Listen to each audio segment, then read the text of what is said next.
There's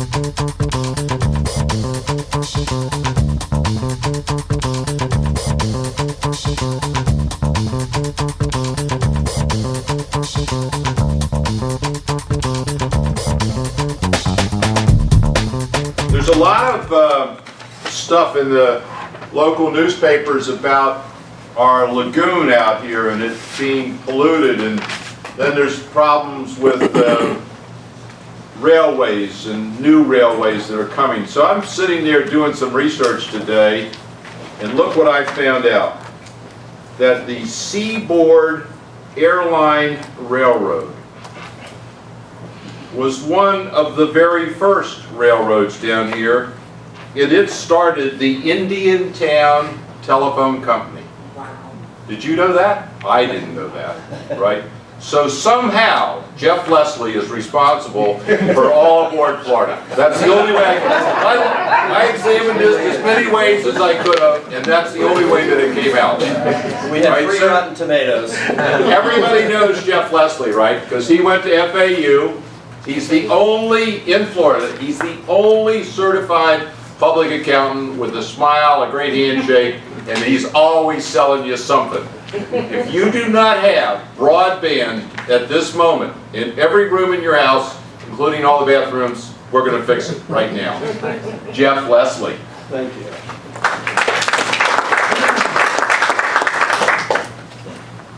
Well, thank you, Arthur.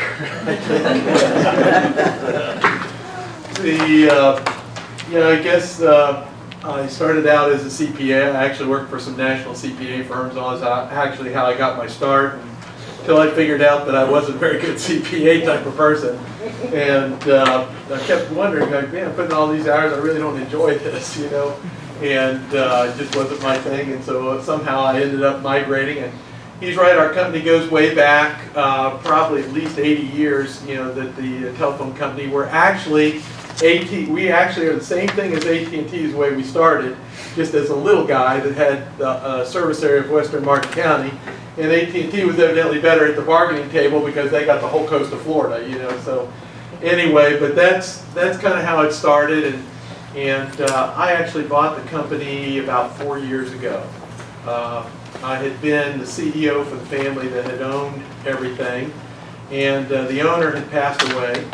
And as part of that, he probably had about 20 different businesses, and so I liquidated all of them except for I purchased the telephone company and the water and sewer company. Now, not really having very much, you know, one of my things, I guess, is that I've never really had any money to do anything with, but you know, I've always seemed to be able to figure out. You know, I always try to sit down and assess, you know, what are my resources, what are my assets, you know, what do I have, why would somebody deal with me, or that kind of, you know, whatever, what could I do to make something happen? And you know, sometimes you just got to be really creative, but I was able to work a way to be able to purchase the company at that time, and probably the reason I was able to purchase it is because it was probably worth about negative millions, okay, at the time, and it was a matter of, well, you know, they owed me a whole bunch of money type of thing. And it's like, you know, good luck getting your money, you know, so you better just take this dog over here and see what you can do with it, you know. And so we kind of started out at a tough time, you know, tough times like that, and we had to figure out, well, you know, how am I, you know, it's kind of interesting when you get hit with the idea, well, you know, I really don't have an alternative here. I mean, it's either we make this thing go, you know, which is probably every small business, or else it's over. You know, I mean, we just got to figure this out. And so I did that, and I guess you know, we're talking about alternative financing, and I guess the first, my best go-to, you know, deal was prayer.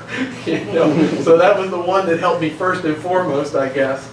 And but when we took over the company and we got started, we tried to figure out, well, how are we going to dig out of this hole? We were really in bad shape. We probably had less than 6 months to go at that particular time, because the previous owners had really never invested in the company, and they were kind of like, you know, how much money can I get out of the company, and there just wasn't much left. And so we tried to just take stock. First thing was taking stock of what we're doing, and I really believe in the business plan situation. I mean, but there's something about a business plan that I think is very important, And that is, I can give a business plan to my CFO, and he can make that look fantastic for the bankers and everything like that. And he can probably persuade half of them that this is really going to happen, But the way I look at a business plan is the fact that you better do a business plan that's really what you think you can really do.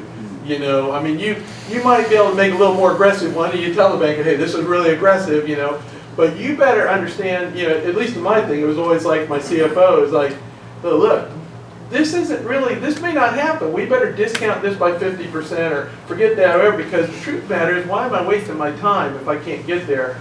And I guess when we talk a little bit about alternative financing, my biggest thing has always been how not to get, in trouble, and how to make sure that, I was at least exerting my efforts towards something that was going to be worthwhile for me to do it. So business plan, I can't tell you, model after model after model, and none of them are working. I mean, it's just, there's just no solution practically. Well, let's try this, let's try that. Eventually you figure, well, maybe we can do this.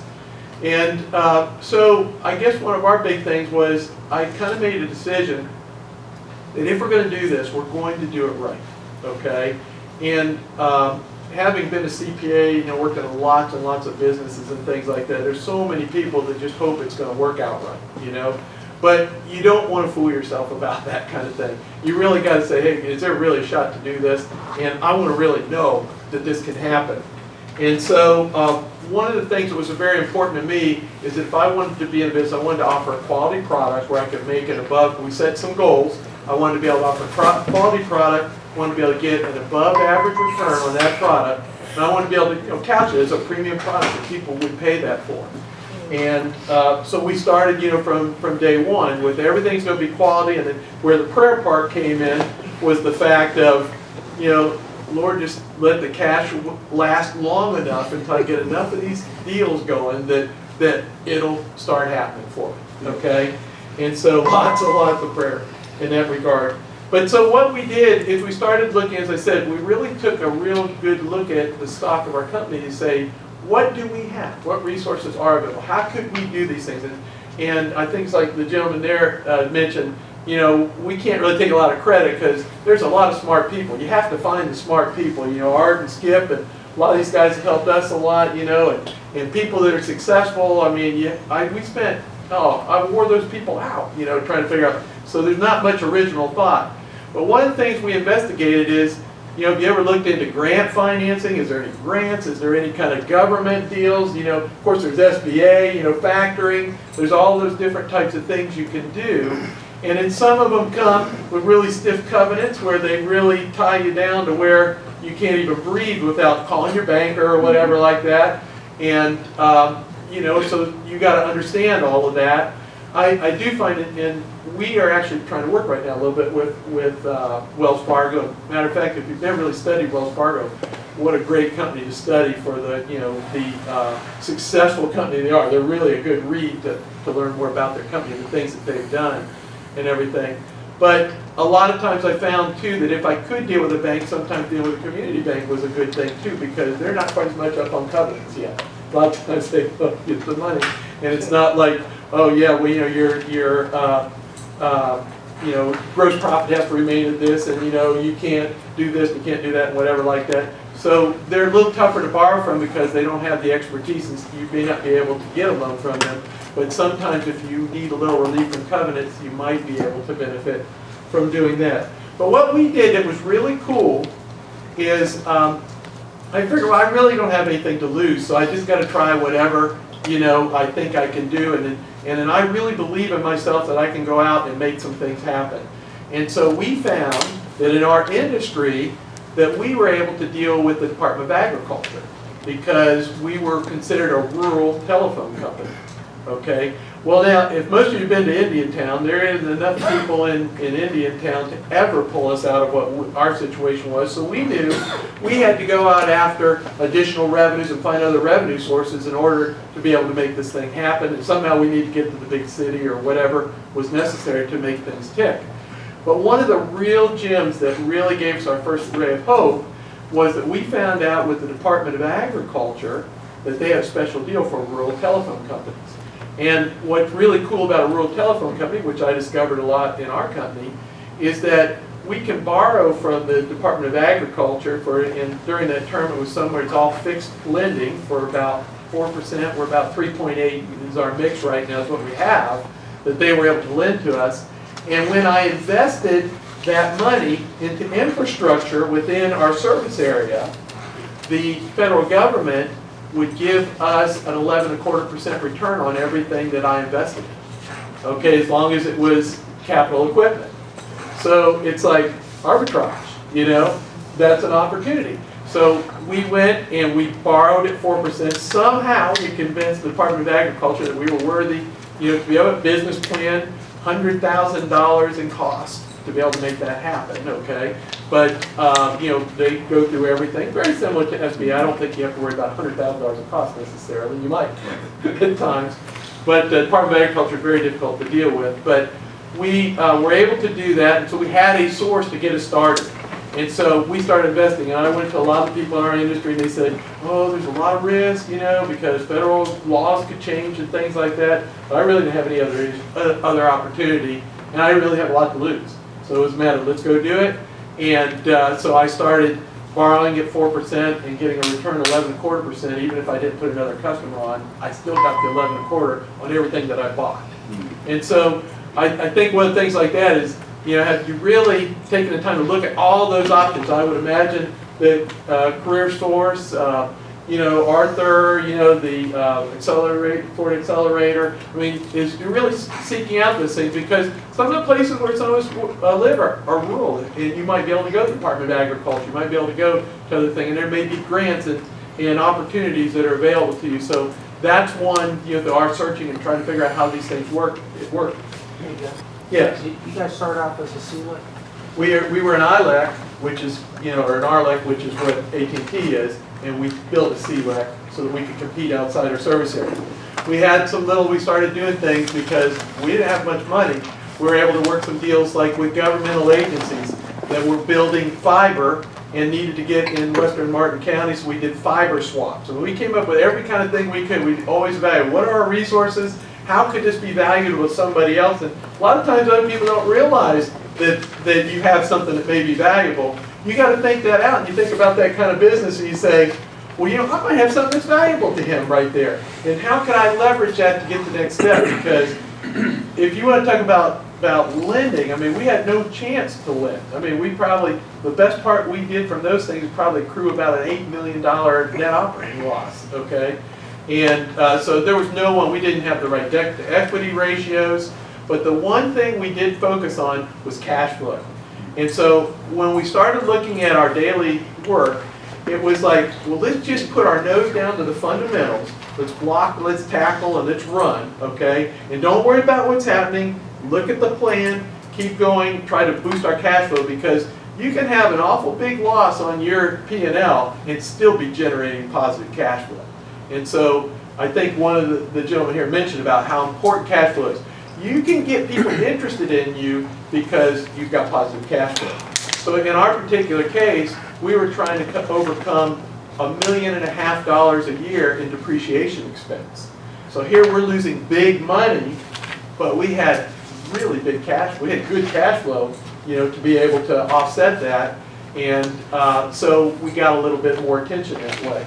And so that was something that really worked really well for us. A couple other things just about trying to get credit and things like that is you're doing everything you can think of, you know, to build your reputation. You know, consistent growth, or, you know, watching your revenues go up, you know, is very important. You know, looking at things like your cash flow and showing that you have, you know, cash flow that's continually growing in a regular and predictable type manner is important to you. Showing that you're able to hit your budgets and your projections on your business plan in the past. So a lot of times in the business plan you want to reflect your last, see for us, even before we started becoming profitable and really starting to make it happen, you know, we were able to show people, well, look, you know, we did X amount before, you know, and we took a bunch of that down to, you know, EBITDA or to, you know, your gross profit or your net or whatever like that. And even though we still hadn't hit profitability, we were able to show boop, boop, boop. So we always wanted to show 3 years prior and to see how we're doing and show our projections. And so that was a really big help with us. And then the other thing I'd like to say is just like things like, there's things that are, I think, and these guys probably know better. I'm not a lender and stuff. I'm you know, I'm a needer, you know, or whatever. But you know, it's doing little things that add up, and they don't start. You know, they didn't start, you know, on day one, and you put a lot of effort in. Sometimes you invest a lot of money, and it doesn't really benefit you right away. But you got to start doing things to, you know, gain the credibility and the things that you need. So, like one of the things that I started doing was just started in our industry. I just started speaking, you know, at national events, and then, you know, maybe first few times I get up and say, well, yeah, I think here's what we ought to do. You know, I mean, my opinion's good as your opinion. I didn't know what I was doing half the time. I think this is what we ought to do. And so, so they would say, you know, first maybe people start laughing at me. Oh, yeah, good luck doing that, you know, and all that kind of thing. And but then all of a sudden they start listening, you know, and they say, oh, that's a pretty good idea. And then you think, okay, that was a good one. Write that down. We're really going to do that, you know. But, you know, doing that kind of thing, we started winning awards, and we got, you know, a lot of credibility. We've won national awards. We've won local awards, you know. And so we spent a lot of time trying to just be looking at what the high-profile events are that exist and getting to those events and just making sure that the right people know that we're there, you know.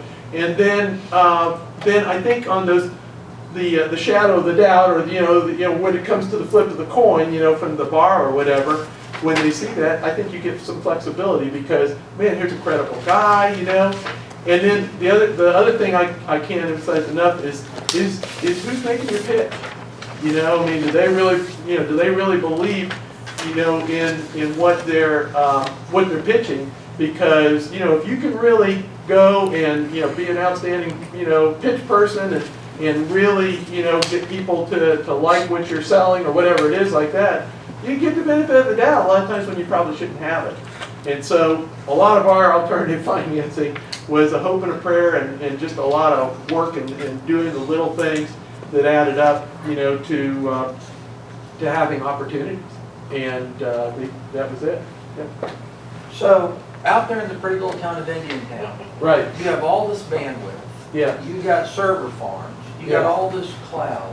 Yeah. You know, this is a room full of entrepreneurs. What kind of business could they throw out there and make some money using all of your infrastructure? Well, I mean, you could do anything. I mean, you know, Call yeah. centers. Yeah. You know, I mean, there's just so much. I mean, who'd have thunk all that infrastructure is in downtown Indiana? Yeah, it's, you know, we've been very fortunate, and that was just one of the things is that, and that brings up to mind, those are things we probably, you know, that we lost a lot of sleep over. You know, we said, this is what really needs to be in place, because heck, I'm competing against Comcast and AT&T. I mean, those guys could squash me like a bug in 2 seconds if that's what they wanted. So we had to look at how can we be unique from those people and do something totally so that we would be survivable no matter what we did. And so things like data centers, fiber, you know, we put it all together in one piece, and so they really don't have that like we do. And then we're located on, when I do my PowerPoints, we're located on the Mount Everest of South Florida, in case any of you don't know that. Our data center is 40 feet above sea level, so. So that's part. And then the one other thing, again, re-emphasizing, you know, it's everybody helping you. And then another very painful thing that was very painful to us, but has been maybe the best key to our success, was getting the right people on the bus, you know. And sometimes you got to go pay a real big premium to get the right people, because you can't do it all. I mean, when I was trying to do it all, there's no way you can do it all. And you got to have the right people, and sometimes that means you might go without eating for a while, but if you, I promise you, and you always read it in all the books, you know, but it's so hard to do. You got to have the right people on the bus. And what's the slogan of the company? Our slogan, you know, how many people here know their business plan? I mean, how many people know what their mission statement is? of the people here. And you guys are, you know, pretty involved in your businesses. So what was that, maybe 5% of the people here know their mission statement. So what do you do when you don't know what to do? How to handle a problem. And so that's one of the things we tried to identify in our business was we wanted to make sure that every one of our employees, if they couldn't get to a manager and they had to make a decision, we wanted them making that decision in accordance with our mission. And I really believe in that kind of thing. A lot of people think, oh, mission statement, put on paper. And the truth matter, in my opinion, most mission statements are nothing but just a nice statement that's on a piece of paper. And how do you inject that into your everyday life? So what we said, we're going to do something that everybody can believe, but we want to communicate what to do, what you're going to do if you can't, you know, if you have to make that decision. So we changed our mission statement to 2 words, noticeably better. And so all of our employees know our mission statement, and let me assure you, they follow it to the T every day. One of the things that brought tears to my eyes not too long, so it always really, you know, makes you feel good when you see somebody maybe at the lowest end of your company that's implementing your mission statement, you know. So we had, like, one of our customer service reps, an old lady came in and her voicemail wasn't working. And of course, everything was fine on our end, and so the lady's the girl's manager was not there. And so she's like, well, what do I do? I mean, this is never going to get fixed. This old lady will never be able to handle this. So she went to her house, fixed it for her, and came back. And then she wrote the email to her manager and said, man, I really hope you don't mind. But she said, this lady came in and did this problem, and she said, I knew that our mission statement was noticeably better. So she said, the only thing I could think to do was to go to her house and fix that and come back. You know, if I was wrong, let me know. And all of our employees know you will never be chastised or you will never get in trouble if you had to make the decision it was noticeably better. And so it's been very So powerful. everybody reads the QBQ book. Is he good? Is he good?